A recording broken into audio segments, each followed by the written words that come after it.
All right, so video number 2. I've got an amazing guest here for my YouTube channel, Isaac Lindenberger. Hello everyone, nice to be here. An amazing influence in the world of vaccines and consciousness, and very passionate about psychedelic advancement, research, and what we're doing here. Why are we here? So I'm going to ask you that. Isaac, why are we here? Please tell me. I've been dying to know. Oh my Please gosh. tell me. Absolutely. So, alright. I want to address 3 concepts today, and they're pretty deep ones, but I feel like we can express them in a way that's easy to communicate, to where it kind of illuminates some of the confusion that a lot of people have when they're trying to express these concepts. Free will, consciousness, and the self. So, I feel like consciousness is a good place to start. So, when you think of consciousness, what do you think of? So, when I think of consciousness, what comes to mind is like an experience. As simple as that, like from our senses to our subjective being and experience of the world around us. When I think of consciousness, I have a bit of a broader view than I think most people do. And it's not necessarily based on science per se, but more of an intuition or a gut feeling. I'm in the belief that everything is conscious, even from that chair to this wall over here, and as far as animals and we are.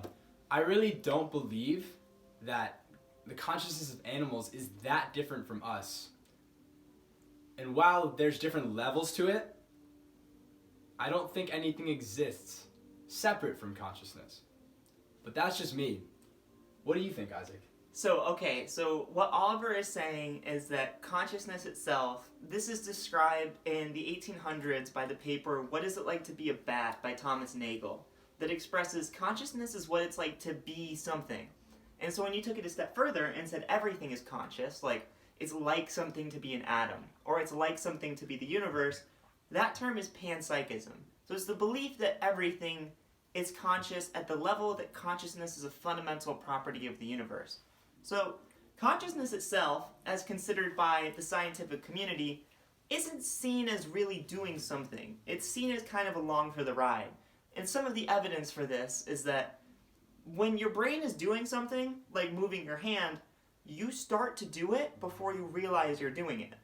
So they think that consciousness isn't really functional, and we don't really know why it evolved, all that kind of thing, which is where panpsychism has some strengths. Because panpsychism explains those things that the emergent property of consciousness doesn't. Interestingly enough, though, I think consciousness is doing something. If a human is not conscious at all, why would they behave like we do? Right? Awareness affects reality in a way that a lack of awareness wouldn't. So the existence of consciousness itself, if you compare a similarly advanced species to humans not being conscious, you would think that it actually has some effect on reality. So consciousness itself, even if it's after sensory data, has a feedback loop effect on the world around you.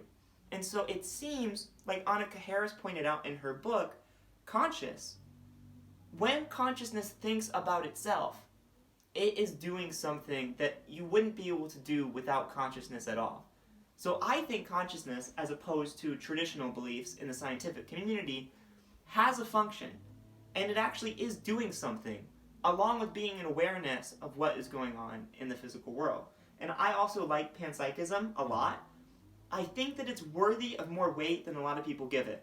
Because like in string theory, scientists will be talking about 15 different dimensions, right? And no one bats an eye, but you say consciousness might be everywhere, and then you're dismissed. Like, yeah, you're instantly just shut out. Like, oh, you're just another like esoteric, like woo-woo, just like head up in the clouds, just like clearly not grounded. But at the same time, is that statement really that crazy? No. When you consider the scientists saying, oh yeah, there's 10, 15 infinite dimensions. Oh yeah, it's just it's like, a cube has 6 sides. It's the same thing. But like, right. To what limit do we actually understand what that means? And also, to what limit could we ever understand what that means? Consciousness is a lot like a sliding scale.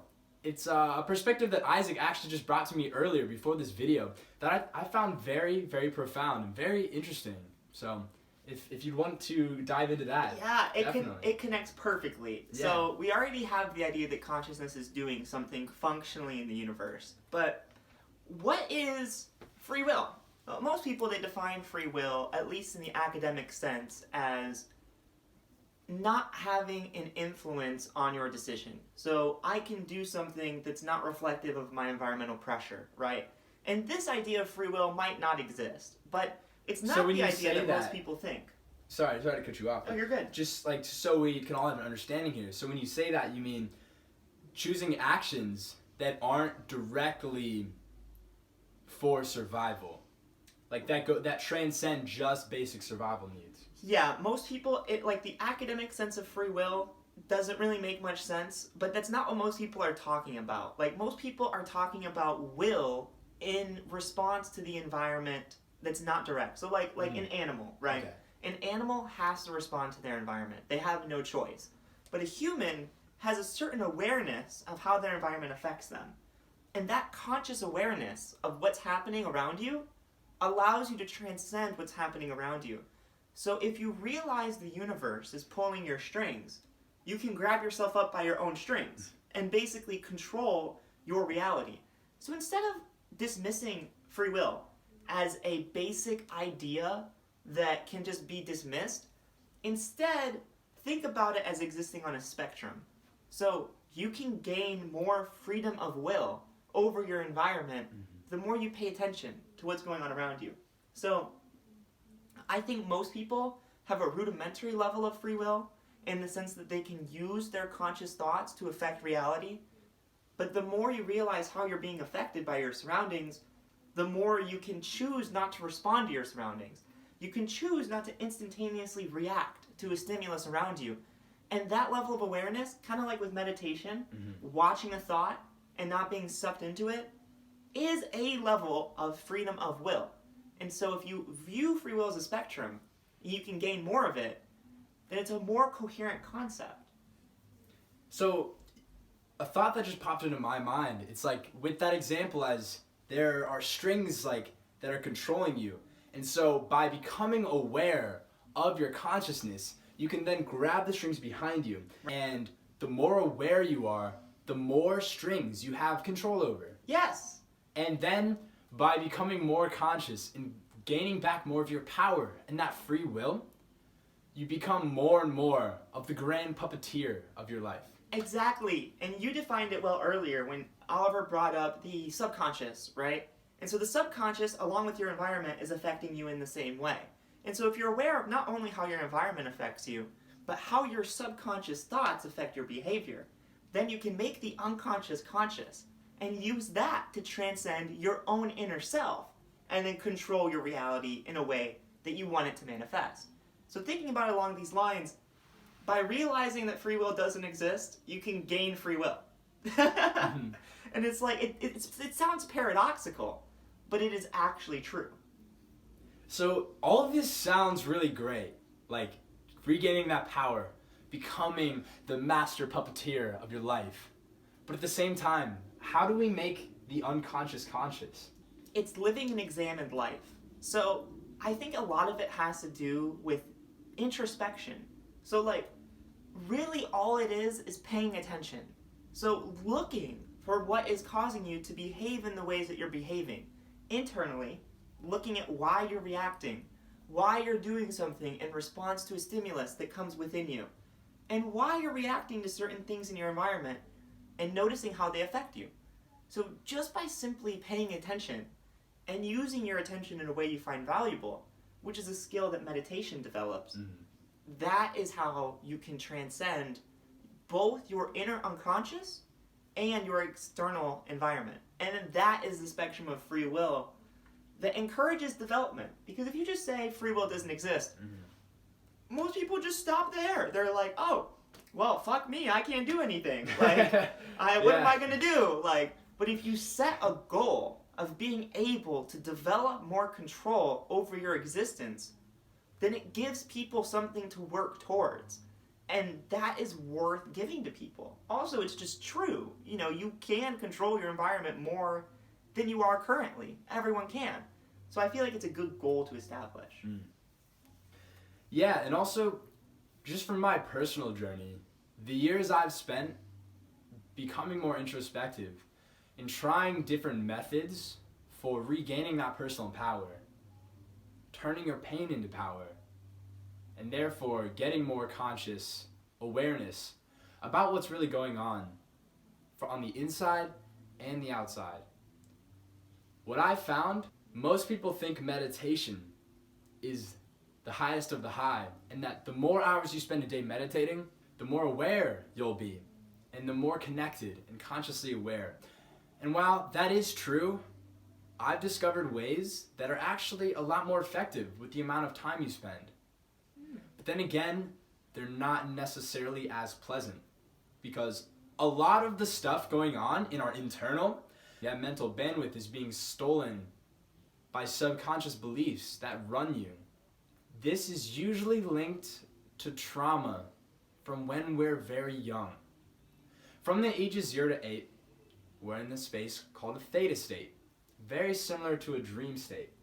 And when you're in this dream state, you're very easily manipulated and programmed. So that means all of the countless experiences from every day, from that part of our life, we're just like an open book, just absorbing like a sponge all of these different things we hear.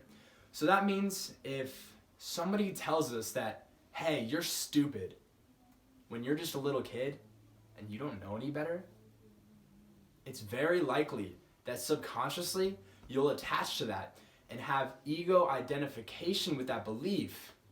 And if you never do the work to let go of that and uncover it, it'll run you for the rest of your life.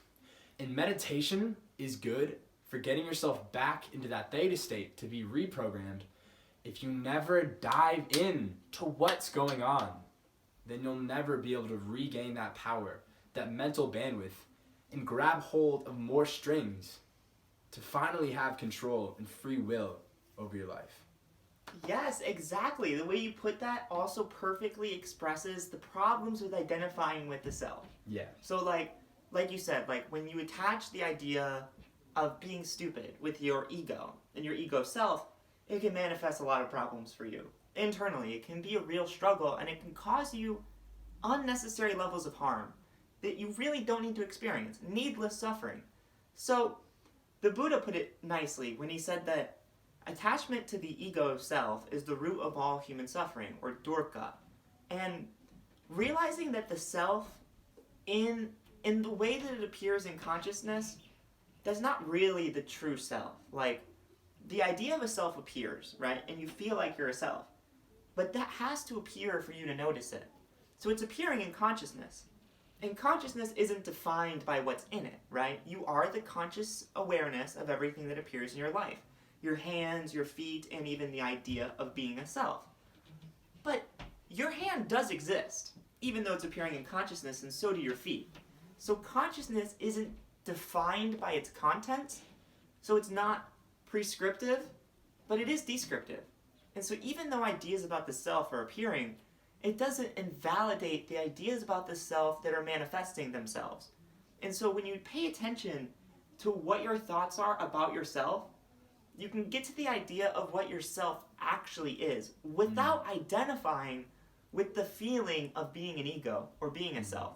And so you can use it like a detection tool, kind of, to notice the thoughts that are appearing from your subconscious into your conscious about yourself, use consciousness to evaluate them, and then integrate your freedom of will with that consciousness to be able to understand yourself and make yourself someone you really want to be.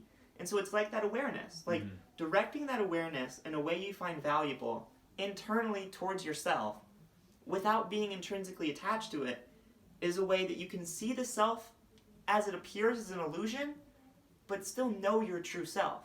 And you can realize a lack of free will and gain free will. And you can see consciousness as being the space in which everything appears, but still doing something, even though it happens after. And so you can mix all three of these concepts, which traditionally, they are reductionist, right? Like at the base core of the idea, they're reductionist, but it's not entirely reductionist because you're using the constituent parts to see the whole. So like someone made this point to me the other day, where they said, a car tire isn't inherently car, right? There's nothing car-ish about a tire. And so like the idea of being a self, or ideas in consciousness, there's nothing that the self is immediately attached to them in the sense that a car part isn't the car. But if you combine all car parts, you have to look at the whole. You have a car, right? You combine all the constituents of consciousness, you have a self. So realizing how the fundamentals integrate into a whole picture is how you can understand concepts at their core and use them together to get the big picture. And so I think that's something a lot of people don't realize. So it's a way of really coming to know yourself and really being able to make your life a life that you want to live, and a life that's better, and one that makes you a better person and a better friend and a better lover, because you're living an examined life. And through that, you can use your attention in a way that's valuable not only to yourself, but others around you. Yeah, I was just gonna ask the question too, like, all of these concepts, they sound great, but what's the point of actually trying to get more free will? And I think you really described that well, because when you have more of that mental bandwidth, more of that power to consciously choose the way you show up in the world, you're then able to be better for others, not only for yourself. You're able to be a better friend, a better lover, a better family member. You can contribute more at work. You can be more productive. You can come up with more creative ideas to share and to bring everybody up with you. And what I find, the more and more I align with my purpose and contributing and sharing, that's where I get the most fulfillment. When you're able to truly offer more and more to the world, that's when you truly feel like you have the most control. Yes. And you're fully utilizing your free will. Yes, absolutely. And by integrating these concepts, like you said, not only are you better in the world for others, but you enjoy that more. Like, Yeah. you get more out of your life by integrating these concepts in a way you find valuable. So when you go to work and you're a better worker, it's not just to externally appear a better worker. Or just to get more money from doing a better job. Right. You are actually enjoying your work. You are living your life in a way you find more valuable. And it is increasing your personal levels of well-being in the world. And that's absolutely worth it in and of itself.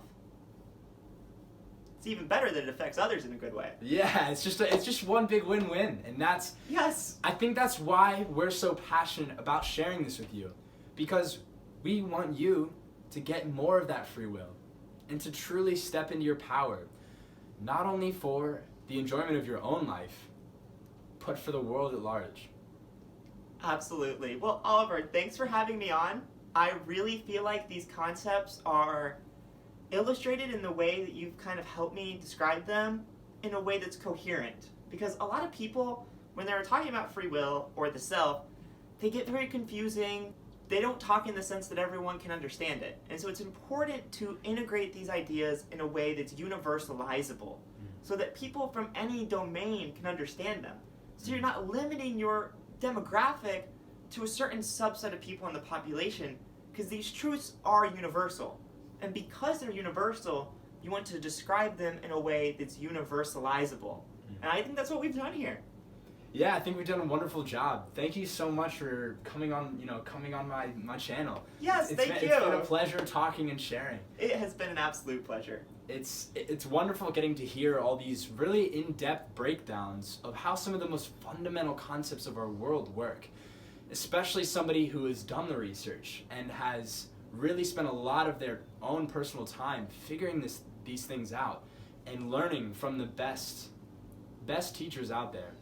So once again, it's been a pleasure. This has been an awesome episode, and I'm sure I'll have you back on.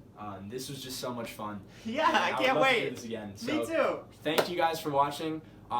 Make sure to like the video, subscribe, do the whole YouTube thing, turn on the bell if you're so inclined to. We'll be back and for more awesome, high potent content that'll blow your mind. Excellent.